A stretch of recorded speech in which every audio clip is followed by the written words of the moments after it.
ready for me? I'm ready for you. Go Okay, ahead. this is the scenario. My Okay. husband is on, through the VA, he's on home hospice. Okay. So he owns the mobile, but in his will, it goes to his son with me being able to stay there for the rest of my life. Okay, so I'm going to just bring us up to where we are. So this gal has, her husband has VA benefits. He's currently on hospice, and he owns the real property that they live in. Now, husband has given the real property to his son, but only after wife is gone. That's called a life estate. So she has the right to live in the property until she passes. That property then goes to the son. Is that all legitimate to do it that way? Oh, absolutely. Absolutely. We see that a lot, especially in second marriages, because that protects the assets of this, the asset holder's children. It eventually will go to them, but you have a safe place to live for the rest of your life. One more thing. I have these over at the church. It says, I am an Orthodox Christian. It has contact information, including Father Lawrence. And on the back of it, I have my Donate Life information. So everybody that's Orthodox should carry one of these and put this other information on the back of it. And as I said, there's a whole bunch of these in the narthex. Okay? Great. Question. How does the estate tax exclusion affect like the capital gains that you have to pay that you were talking about? Or does it affect that at all? Well, you have to have a lot of money to have to worry about that. So right now, I think that the federal estate tax is at 13.6 million. So if you have 13.6 million, then you better have a really good CPA and a plan for that. But if you don't have that amount of money, you don't necessarily have to worry about it. The one important thing to keep in mind is the sunset clause.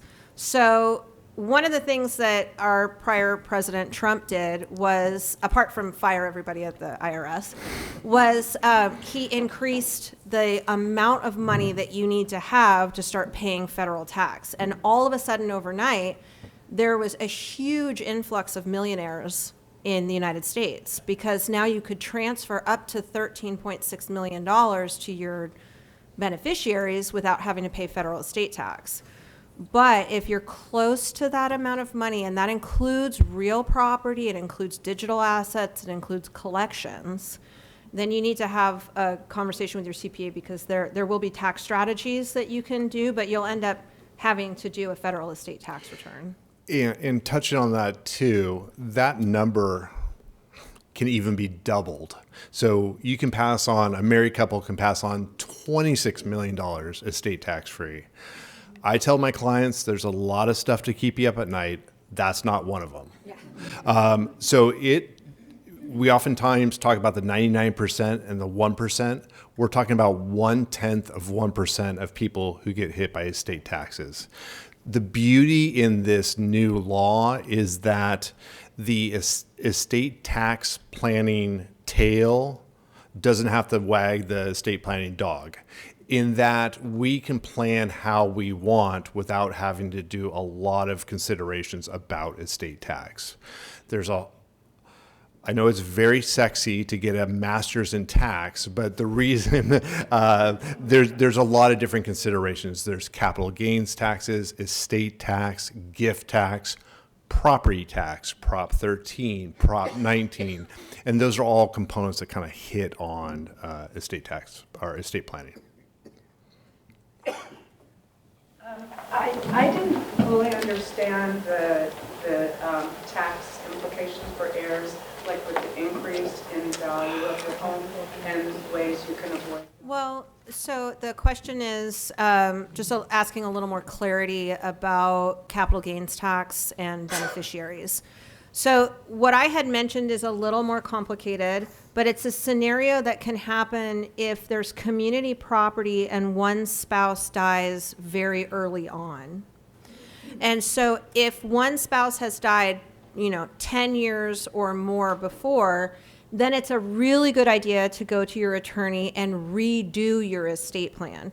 So a lot of trusts will have what's called a power of appointment, which is a very complicated legal term that I don't fully understand and isn't really that necessary. But the point is that you have the power to change how things happen in the trust. And that's how we protect the assets once you pass away.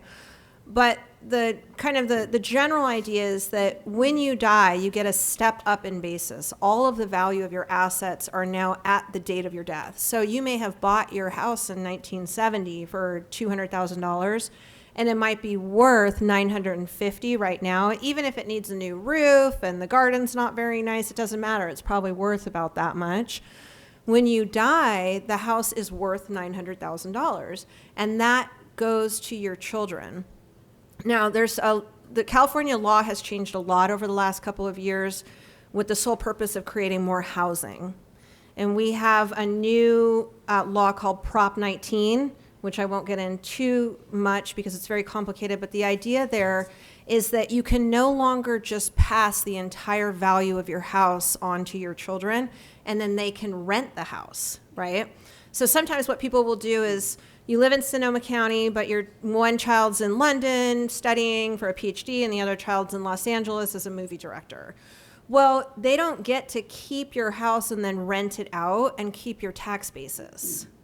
So the legislature decided that the best way to provide for more housing going forward is that now you're reassessed on some of the value of that house and your property taxes go up.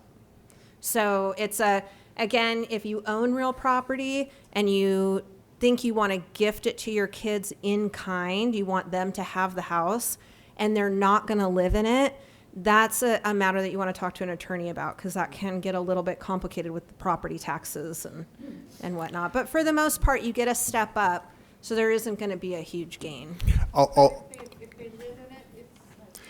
If they live in it, then it reverts back. Then they get $1 million exclusion. So Prop 13 was kind of the foundation of property tax law here. There's a parent-child exclusion.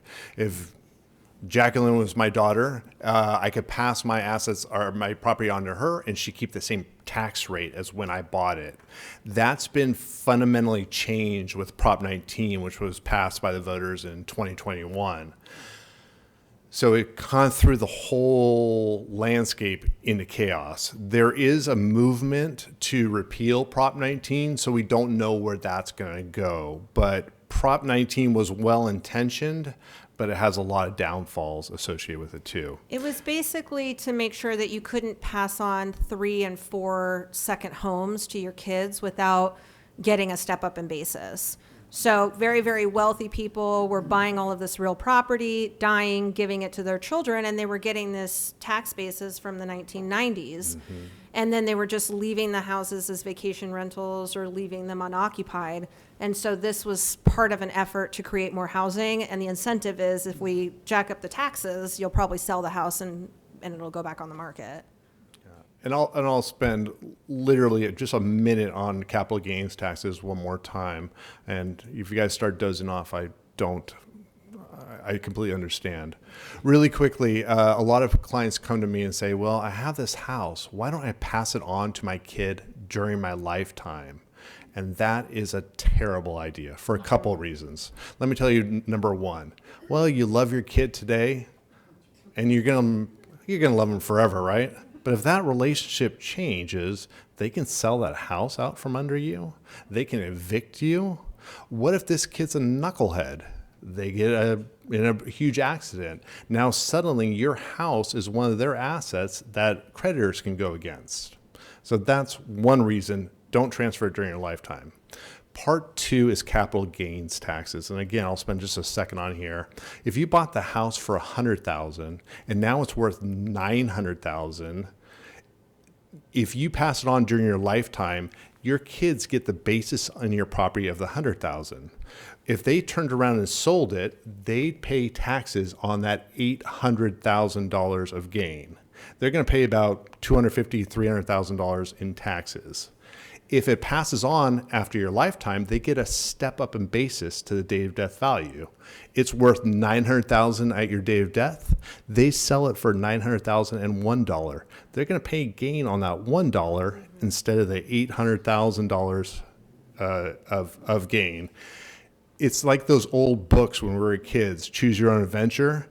One way you get eaten by the IRS crocodile. The other way you get all the gold.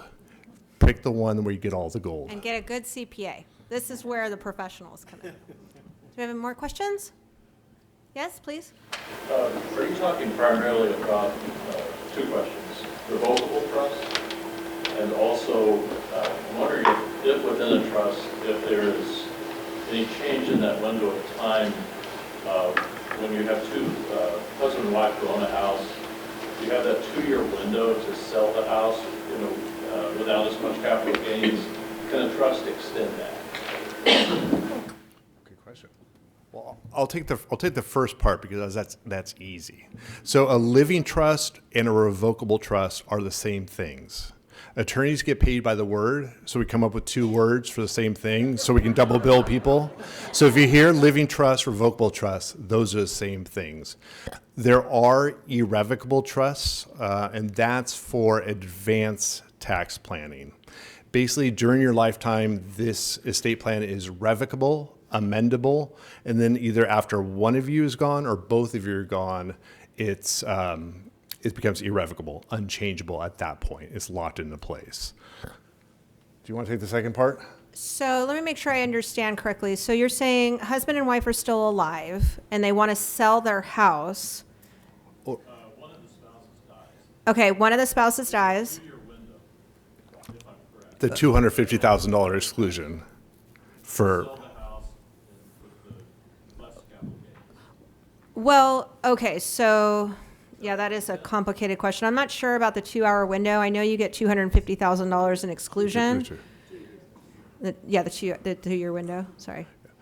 yeah, and so oftentimes people will contact one of us and they'll say, well, what do I need to put on my 1040 or my 540 or my 1041? And I go, I have a master's in tax. I don't know what the heck to put on those forms. So that's really where we bring in those tax professionals to really advise us. So some things are within our scope and some things are a little bit outside that sometimes. Go ahead. Oh, you said something, I just want to make sure I understood it. If you have a revocable living trust and one spouse dies, the trust becomes irrevocable at that point? Not necessarily. So there are different types of trusts. There's Did everybody hear the question? Sorry, I'll So repeat that. Yeah. If you have a family trust that's revocable during both of your lifetimes and one of you dies, does the trust become irrevocable? And a good It lawyer, a depends. good lawyerly answer, it depends, maybe. So it depends on what type of trust we set up. Back in the 1990s, we did a lot of A-B trusts. So after one of you passes away, there becomes 2 trusts. There's an A trust for the above ground spouse. B trust is for the below ground spouse. It's a morbid mnemonic, but it works. And so there really is a split, and the B trust becomes irrevocable, unchangeable. The survivor can still change theirs, give it to whoever he or she wants. So that's one type, and that's very common in the 1990s. But a lot of people, with the change in estate tax planning law, with the estate tax limit being so high, we create what I refer to as I love you trusts, or I trust you trust. And after one of you's gone, it all goes to the surviving spouse. They may give it to the French maid, to the Brazilian pool boy, but if they don't change it, it goes to those final beneficiaries. So, does that answer your question? Okay. What are the tax implications for the beneficiary of an IRA or a 401k? And do they have to take all that money at the time you die? So let me repeat the question. What are the tax implications of a beneficiary of an IRA or a 401k upon the death or a brokerage? Okay, so those are very different things though. So starting with the IRA and the 401k, we could kind of clump those together. So tax implications, it depends on what you do with the money. So there's a couple of ways that you can transfer an IRA or a 401k. You can make it payable on transfer on death. So even if you have a trust, you can take that one asset and you can gift it to someone or a charity, and then they would receive those assets in kind. So let's say you have a Fidelity retirement account and it's got 15 different mutual funds or EFTs in it. You die, that portfolio can then be transferred to your child and it's now their portfolio. However, you have to take an RMD, right? So the new RMD laws are 73 this year. Those RMDs are generally transferred to the child. It's a little complicated, so it depends on whether or not it's a disabled child or, if they've taken any money out. If they liquidate those funds, then there could be tax implications. Sometimes what we'll find is somebody named the trust as the beneficiary of the IRA, and we have to liquidate some of that money after death in order to handle the trust administration, to pay ourselves, the CPAs, the people that fix the house to get it sold, and we have to pay 100% of the liquidation, a tax on that, because it was, that's all taxable income. If it was a Roth IRA, it might be a little different, but those are, they're different vehicles. Now, a brokerage account is different. That's not a tax-free vehicle. You've been paying tax the entire time that money's been in the brokerage account. So when you die, the value of that brokerage account now gets a step up in basis. So if you bought GM and Coca-Cola and UPS way back in the 1960s, the value of those stocks are now what they are today. And whoever the beneficiary is doesn't have to pay a gain on those. But if you're going back to the beneficiary IRA or those kinds of things, only if it's in a trust, but what if you don't have a trust because you just have the IRAs and whatever? Right, you can transfer it, you can have a beneficiary named upon your death and they can receive those assets, but it depends on what they do with the IRA when they get it. If they liquidate it, they're going to pay tax on it. They have to take an RMD if they leave the money in that IRA, and they'll pay tax on that RMD. A required minimum distribution. So if you have a retirement account through, let's say, CalSTRS or CalPERS or PG&E, all that money goes into your retirement account. When you turn 73 years old, you're required by the IRS to start taking annual distributions from that money because they want their money. You can't just hoard the money in a brokerage account and then one day pass away and pass that money on. They want you to pay tax on a portion of that money. And so depending on the balance of that account and a few other intricacies, you take an annual distribution of that. However, there is something that you can do with that. It's called a qualified distribution, correct? There's a lot of different vehicles. They're basically tax strategies in order to lower the amount of tax that you pay on a distribution, but that's a little complicated for, kind of a more bird's eye level. Yes? You spoke about a will or trust being part of your legacy and how you'd like to be remembered. Can you speak a bit more about leaving a gift to a favorite charity or your church? Do you have to be wealthy to do that, and is that at the expense of leaving a gift to your children? In touching on that, I think, and I addressed it a little bit in the slides, it's a wonderful opportunity to be incredibly generous after you're gone. So again, we may not know how much money we need during our lifetimes for care, for support, but after you're gone, you won't need the money anymore. So we can divvy it up estates after someone's gone in various different ways. Maybe it's a cash gift off the top, $10,000, $20,000, $100,000 to a church, to an organization that you feel strongly about. And then whatever is left at the bottom of the basket, we divide into shares, 25%, 12%, 13%, however you want to divide it. Or the church or the charity receives a share of the estate, 10%, 20%, 30%, whatever that number may be. So then we collect all the assets, pay all the debts, and then divide that remaining pie into different slices. So that's a wonderful a wonderful way to leave a legacy. As I'm saying that, you were kind enough to mention the daffodils while you introduced me. So that's my silly little legacy, because after I'm gone, and I'll be gone someday, my kids are going to be driving around Santa Rosa, and hopefully they see the daffodils and think about me. But what kind of legacy can you leave to really affect change in your community? And I think I'll add on to that. We come from a culture where children expect to receive an inheritance. And that's all over the world.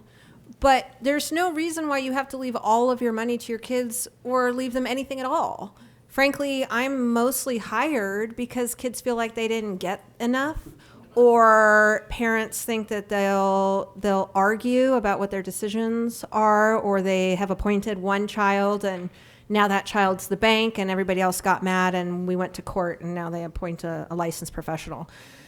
My favorite thing to say is, if your kids are self-sustaining and they have a job and they are contributing members of society, they probably don't need a lot of your money.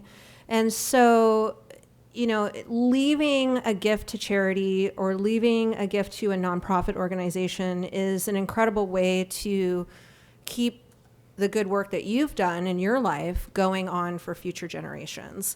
Frankly, if you give your kids money, they're going to spend it like that. And most of the time, it's going to be a brand new car that's going to depreciate the second it's off the lot. So if you're okay with that, then I would say, yes, go for it. If you're not quite sure that they would be stewards of your legacy with their inheritance, then you might reconsider. And I think that that's a very progressive way of handling your estate.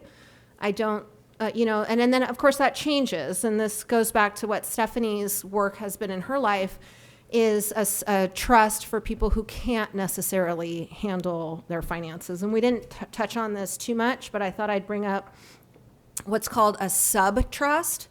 So if you have your family trust and you've designated who gets what, and let's just say you have a child that's a spendthrift. That's a legal way of saying they're just very frivolous with their money, or they may be vulnerable to people coming and trying to take their money. In my firm, we specialize in special needs trusts for people who have disabilities. And you don't have to have a mental disability, although many of my clients have developmental or mental disabilities that occurred later in life. You can also have a physical disability that might make you more vulnerable. And so what you can do is you can leave a portion of your trust or the entire trust into what's called a subtrust. And now that subtrust is managed by an administrator, probably a private fiduciary, whose sole purpose is to make sure that money lasts as long as possible, that it's productive, either in the market or in real property, and that you're giving responsible distributions to a beneficiary. Everybody is different. That's why we have legal language like the HEMS standard, and Paul touched on this earlier. HEMS is health, education, maintenance, and support. Pretty much everything under the sun, but within reason.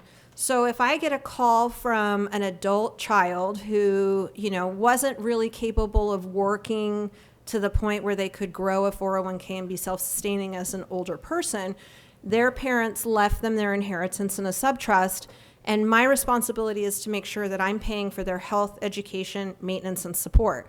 Now, that doesn't include annual vacations to Cancun. It probably doesn't include a Maserati, and it doesn't include taking care of this girlfriend or that girlfriend or this girlfriend or that. Depending on the amount of money there is what we can spend, right? If there's lots of money there, then yes, I can send you to Cancun every year. If there isn't, then I'm going to pay your cell phone, your renter's insurance, your car insurance, make sure you've got a reliable vehicle, and you've got food in the fridge. And I'm not going to give you extra money for a Mercedes. And so that's what's nice about having a licensed professional be the trustee of a sub-trust, because I've pretty much seen everything under the sun, although I'm constantly surprised by people's behavior. But this way I'm able to say no. And it's okay if I'm the bad guy. I often am. And in our firm, we have two of us. My sister's my partner fiduciary. And when somebody hates me, which they tell me on a regular basis, then Kathy takes over, and then she'll start talking to them, and that'll go for about a year. And then sometimes they don't like us, and they'll literally only talk to my IT manager. And he has several ladies that just aren't very excited about us, and he'll send us the emails, and we'll authorize the expenditures, and they're happy, you know. So that's why having a licensed professional on board sometimes for a difficult case is the best way to go, because we really do have the standards and the experience in place. We also have errors and omissions insurance, and we're also bondable. So if you're worried about the money or you're worried about wrongdoing, you're protected now by our insurance companies. Yes? Yeah, a question. If there are 4 beneficiaries and each of them are getting the money in different bank accounts, one is a Merrill Lynch, one is a savings, the other are 2 bank accounts, does the trust pay the bills and then the beneficiaries get the remainder of the monies, or how does that work? Yeah, unless they're pay on death. So if you have a trust, I'm not a huge fan of making accounts pay on death, because what happens sometimes is now all of the money gets paid on death and there's nothing for the trustee to work with. I had a case a couple years ago where a gentleman thought he was doing us a favor by putting his checking accounts and his brokerage accounts pay on death, and then we would just manage the house. Well, then I had to front a lot of money to clear out the house and get it ready for sale, and I didn't get paid until the house sold. So I think what you're saying, it could be 2 different ways. She mentioned that there's 4 different accounts, 4 different beneficiaries. Usually we want to put all of the accounts, titled them into the trust, so that then it's all under one umbrella and each beneficiary gets 25%, rather than receiving the balance of an account. Well, that's what's supposed to be being done, but Bank of America, I've been dealing with them for 4 months now, and they still haven't transferred anything, and now we're dealing with Merrill Lynch, and they're doing searches for beneficiaries. And I mean, it's all tied up. It's insane. And again, that's why a these people live trust is- overseas where the money's going on top of Well, that. and that's okay. It doesn't matter. We have beneficiaries all over the world. But Yeah. having those accounts titled in the trust means that the trustee is now responsible for all of that money, getting it into the one pot and then distributing it And out. so far, we've had no movement from Bank of America for 4 It months. doesn't surprise me at all. Yeah, and we just started with the Merrill Lynch accounts. Yeah. I'll make also one thing kind of clear about trusts. There is a little bit of a trust myth that once mom and dad pass away on Tuesday, people get their money on Wednesday. Yes. It's a lot better than probate, but it's still a process. It may take 4 months, 6 months, 8 months, a year. So it's 2 years. It may take a long time. So, particularly for professional fiduciaries, resetting expectations. This is where we're at. This is where we're going to be going. This is maybe where we're going to do a preliminary distribution. So those expectations of mom and dad pass away on Tuesday, we get our money on Wednesday, are reestablished. Right, and another point there is having conversations with your loved ones. If you do decide to appoint a fiduciary, which of course I'm a huge advocate of, having a conversation with them and letting them know that you did appoint a stranger to handle your estate.